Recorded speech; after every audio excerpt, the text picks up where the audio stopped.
Вече оставаме 24 часа тук сами. Нека приключението ни да започне. Струпахме целият багаж и техниката ето тук.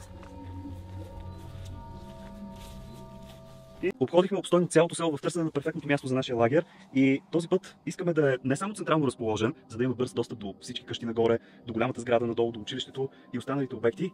Но този път търсим някакъв тип защита. Защото тук местните ни предупредиха, че има страшно много мечки и други диви животни, като плутници, вълци.